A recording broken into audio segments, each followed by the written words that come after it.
प्रिय छात्र एवं छात्राओं, मैं राम धीरज आरडी हिंदी लेक्चर में आप सबका हार्दिक स्वागत करता हूं। हम अपनी पाठ्यपुस्तक के काव्यखंड के द्वितीय पाठ का अध्ययन आज से प्रारंभ करेंगे। हमारा दूसरा पाठ है तुलसीदास। तो तुलसीदास के पदों का अध्ययन करने के पूर्व हम उनके जीवन परिचय को देख लेते हैं। तो आइए देखते हैं तुलसीदास जी का जीवन परिचय। सूर सूर तुलसी शशि उक्ति के अनुसार हिंदी साहित्याकाश के चंद्र संत शिरोमणि गोस्वामी तुलसीदास जी भक्ति काल की सगुण भक्ति धारा की रामाश्रयी शाखा के प्रतिनिधि कवि हैं। इनके जन्म एवं जन्म स्थान के विषय में काफ़ी विवाद है, किंतु सर्वाधिक मान्य मत के अनुसार तुलसीदास जी का जन्म उत्तर प्रदेश के बांदा जिले के राजापुर नामक ग्राम में सन 1532 ईस्वी में हुआ था। इनके पिता का नाम आत्माराम दुबे एवं माता का नाम हुलसी था। तुलसीदास जी के बचपन का नाम रामबोला था। अभुक्त मूल नक्षत्र में जन्म लेने के कारण इनके माता पिता ने इनका त्याग कर दिया था।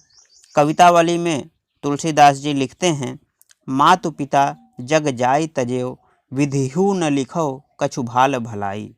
सौभाग्य से तुलसीदास को बाबा नरहरिदास जैसे गुरु मिले, जिनके संरक्षण में इनकी शिक्षा दीक्षा हुई।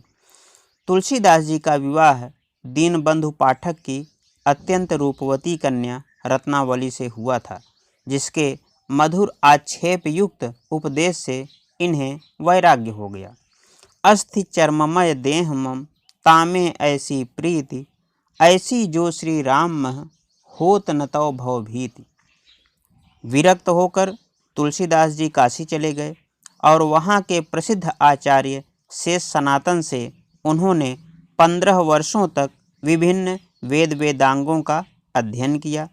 संवत 1631 विक्रमी में इन्होंने अयोध्या जाकर श्री रामचरितमानस की रचना प्रारंभ की और 2 वर्ष 7 माह 26 दिन में इस ग्रंथ को पूर्ण किया।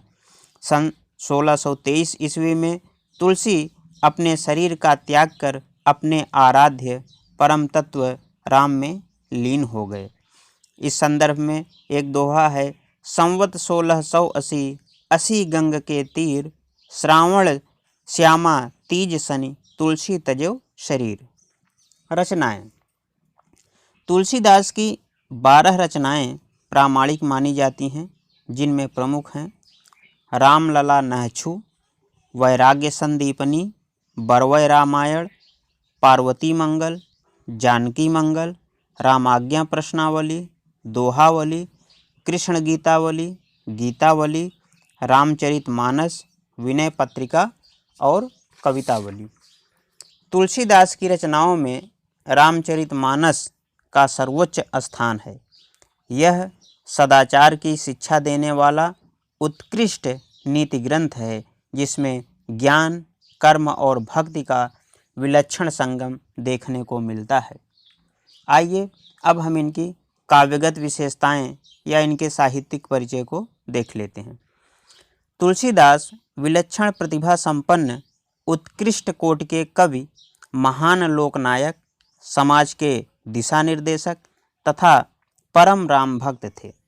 इन्होंने अपनी लेखनी से निराशा, घुटन और दास्ता के युग में मर्यादा पुरुषोत्तम राम के पुनीत आदर्शों को प्रस्तुत कर जनता में चेतना, आशा और विश्वास का संचार किया। तुलसीदास जी लोकमंगल एवं समन्वय के कवि हैं।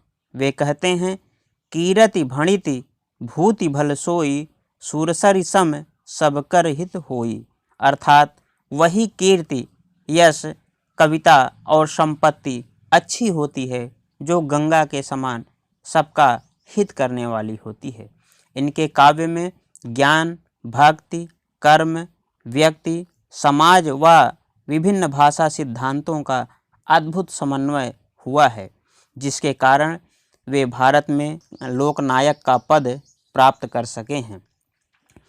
तुलसीदास जी ने अवधी एवं ब्रज दोनों भाषाओं में रचनाएं की हैं तथा अपने समय में प्रचलित दोहा, चौपाई, कवित्त, सवैया, पद आदि काव्य शैलियों का सफलतापूर्वक प्रयोग किया है।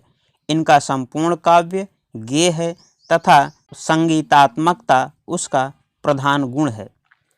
तुलसीदास का हिंदी साहित्य में ही नहीं अपितु विश्व साहित्य में महत्वपूर्ण स्थान है। अयोध्या सिंह उपाध्याय हरिऔंध के शब्दों में कविता करके तुलसी न लसे, कविता लसी पा तुलसी की कला। तो इस प्रकार तुलसीदास जी का जीवन परिचय पूर्ण होता है। अब इसे लिखना कैसे है?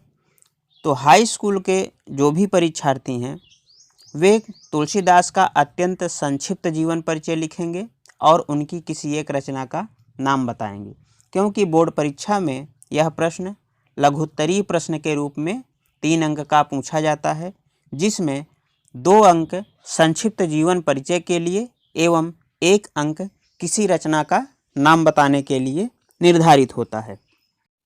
इंटरमीडिएट के परीक्षार्थियों के लिए यह प्रश्न 2 तरीके से पूछा जाता है। कभी कभी तो उनका संक्षिप्त जीवन परिचय पूछा जाता है और कभी कभी कवि की काव्यगत विशेषताएं या उसका साहित्यिक परिचय पूछ लिया जाता है। इसलिए हमें दोनों तरह से ही इस प्रश्न को तैयार करना है, लेकिन यह ध्यान रखना है कि उसमें भी हमें बहुत ज़्यादा नहीं लिखना है, क्योंकि उसकी भी शब्द सीमा 80 निर्धारित कर दी गई है। अर्थात यह प्रश्न या तो जीवन परिचय से आएगा या काव्यगत विशेषताओं से आएगा और उनमें से एक ही चीज़ लिखना होता है हमें, और वो भी संक्षिप्त रूप में लिखना होता है। तो इसका ध्यान रखते हुए ही इस प्रश्न को विद्यार्थी तैयार करें। इस प्रकार गोस्वामी तुलसीदास जी का जीवन परिचय पूर्ण होता है। आशा है यह वीडियो आप लोगों को अच्छा लगा होगा। यदि यह वीडियो आप लोगों को पसंद आया हो तो इसे अपने मित्रों और दोस्तों से शेयर करें, लाइक करें और मेरे इस YouTube चैनल को भी सब्सक्राइब करें। धन्यवाद।